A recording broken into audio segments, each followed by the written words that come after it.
Hello and welcome to the Siri Poetry Library. I'm your host, Dan Siri. I'm here to read one of my newer poems plus some classics by William Blake. Junebugs. First full summer together, but last year's never ended. August always seemed the shortest month. It's now extended. Your smile keeps the sun shining. Your beauty stills winter winds. A touch of your hand moved my heart to where it was destined. School's out. Kids run through sprinklers. Ice cream bells chime. Fireworks explode as we eat melons so sweet we chew to the rinds. Everlasting block party rages in our soul. Nothing will shut it down. The music of youth reprises loudly. Only we two can hear the sound. A summer wind rescued us a year ago, carried us away. Greener pastures, skies so blue, never a stormy day. We walk barefoot in moonlit grass, hand in hand. We swim the ocean, build castles in the sand. The summer never felt so beautiful, even when we were small. I look forward to every season with you, especially the fall. Hoodies, bonfires, picking apples from the trees, but we still have the boardwalk, still have the warm breeze. We're June bugs, summer loves, no matter what the season says. We walk in love, and love is with us always. Thanks. That one is for Carla for this month. Just, something about summer, something about, summer love and how basically it feels like one long summer since we've been together.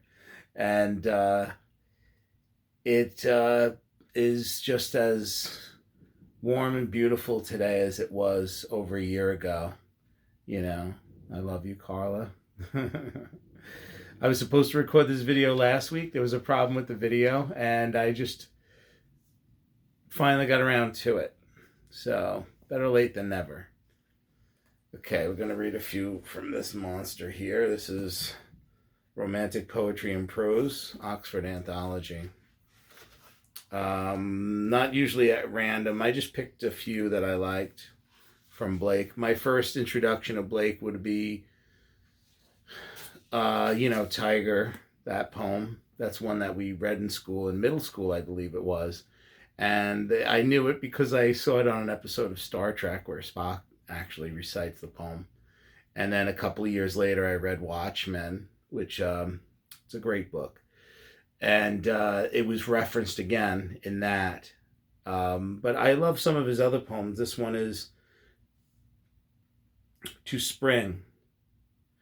O thou with dewy locks, who lookest down, through the clear windows of the morning, turn thine angel eyes upon our western isle, which in full color hails thy approach, O spring. The hills tell each other, and the listening valleys hear. All our longing eyes are turned up to the bright pavilion. Issue forth, and let thy holy feet visit our clime.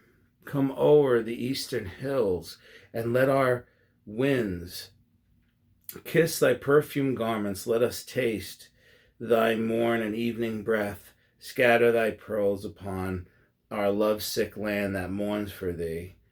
O deck her forth with thy fair fingers, pour thy soft kisses on her bosom, and put thy golden crown upon her languished head, whose modest tresses were bound up for thee.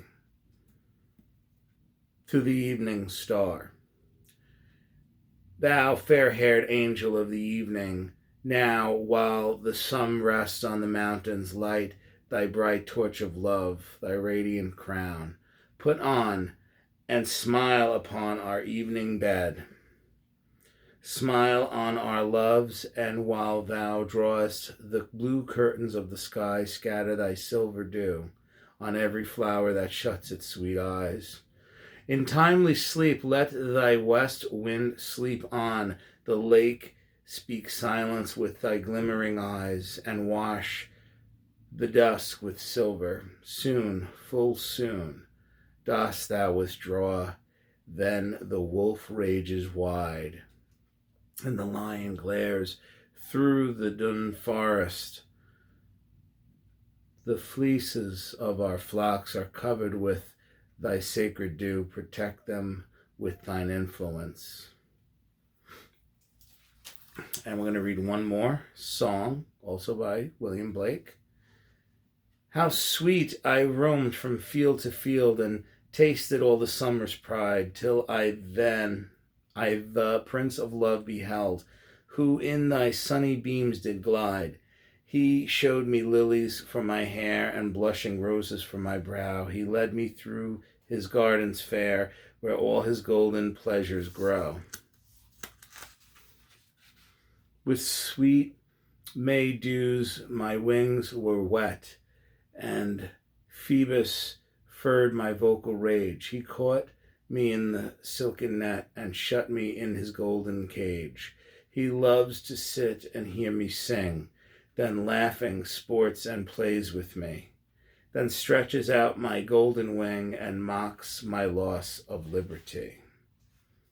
Okay, we'll be coming back to Blake again soon. Very powerful words and imagery. I like the romantic poems, not necessarily love, but just the way of writing and the way of speaking back then is a really, it just really speaks to me. A lot of the poems that came later, like from 20th century and my generation, were definitely more, they were shorter. They weren't so much strong on imagery. And it's interesting because you would think that my generation would respond more to really flowery, really intense imagery. And there's not a lot of that in poetry today. A lot of it is less is more. A lot of it is sort of just kind of like, I don't know. I look at poetry books in stores and I look through them just to see what's out there and what the state of poetry is now. And I don't get it. I think a lot of the poems are just really short, like a couple of lines. And I've been writing sonnets lately. I've been writing ballads lately. So I've been writing shorter form poems. Because I used to tell big, long stories. Some of my poems used to be 3 and 4 pages. But I've learned to really say a lot more in a smaller space. But there are some poems that just are too short and need to give me something. Give me an image. Give me some kind of a story. It doesn't have to be an epic poem. But I just feel that most poems today I don't relate to. But these poems from years ago, from the romantic period, seem to really speak to me. Anyway, it's July 5th. July 4th is over and done. I hope you all had a wonderful 4th of July. I've got to wrap this up because I've got to get up early for summer school. And we're going to continue the poetry videos and mostly movies. More videos in the coming weeks. Mostly movies is also turning into a podcast. Featuring movie commentaries, and I'm going to try to get as many guests as I can. We all have very busy schedules, but I will try to get guests on to talk about some of their favorite films, some of my favorite films, and what's coming out in the coming weeks and months. But I haven't forgot about the poems, and I haven't forgot about my novel, although I'm way, way behind in my novel. I'm way behind in my summer reading. But I've just been working more on doing the movie videos and the poetry videos. Again, if I didn't have to work 2 jobs, I would probably have a lot more time. And I do want to finish the novel. And I do believe that it's a story that a lot of you will really, really respond to once it gets finished. So I've got to find that 1 job and get rid of the 2 jobs. So, all right, I hope to hear from you guys. If you like these poems, if you, comment, like, subscribe, check them out if you like them.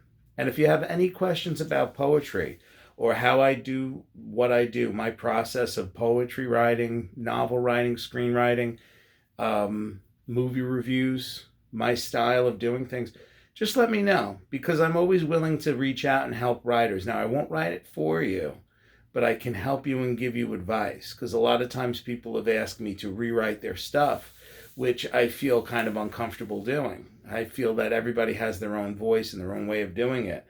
But I will offer authors advice on how I do my thing. Everybody does it differently. But if you guys ever have any questions, I'd love to hear from you.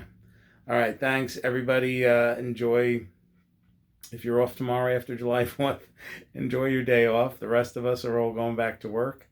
But everybody have a great week, and I'll talk to you soon.